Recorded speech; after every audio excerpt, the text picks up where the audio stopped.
Hello and welcome to Daily Reflection with Aneel Aranha. Today is the 20th of June 2020. We're going to reflect on Matthew 10:37 to 42. Listen. Jesus says, "Whoever loves father or mother more than me is not worthy of me, and whoever loves son or daughter more than me is not worthy of me, and whoever does not carry up the cross and follow me is not worthy of me. Those who find their life will lose it, and those who lose their life for my sake will find it. Whoever welcomes you welcomes me, and whoever welcomes me welcomes the one who sent me. Whoever welcomes a prophet in the name of a prophet will receive a prophet's reward, and whoever welcomes a righteous person in the name of a righteous person will receive the reward of the righteous. And whoever gives even a cup of cold water to one of these little ones in the name of a disciple, truly I tell you, none of these will lose their reward." The Gospel of the Lord. Yesterday I spoke about rebooting our faith, looking at Jesus with fresh eyes and looking at a relationship with him in a new way. Today's reading gives us a good reason why that reboot is not a bad idea, because over here Jesus spells out what is required of his followers in no uncertain terms. It isn't easy listening, but then listening to Christ is never easy. Not only is he shockingly radical, he expects us to be as well in the way we think, speak, and act.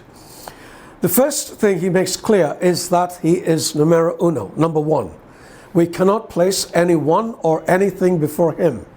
Our parents, our siblings, our spouses, our children, everybody, they are all secondary when it comes to Jesus. And the reason for this is simple. We will always listen to the one we love the most. And if we love somebody more than we love Christ, we will seek to please them rather than our Lord. I'm sure we all know the truth of this. The second thing our Lord tells us is that we need to die to ourselves. We need to die to our lust, to our greed, to a desire for fame and power and wealth and importance, because all these things are things of the world. When we accept Christ as our Savior, we are no longer citizens of the world, we are citizens of heaven. Consequently, we cannot live with one foot planted in the world and one in heaven. We need both feet solidly planted in heaven. The third thing Jesus expects of us follows these two. Once we start living like Christ, we have to go out with his message of salvation. This isn't optional, it is a command. If we call ourselves Christians, we are by definition disciple makers.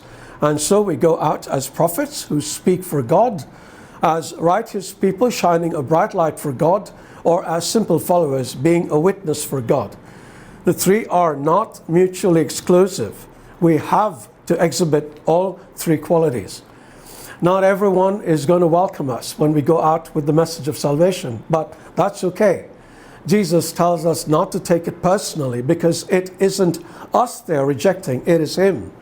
But there will be people who open their hearts to the good news we carry to them, and they will be rewarded just as we will be.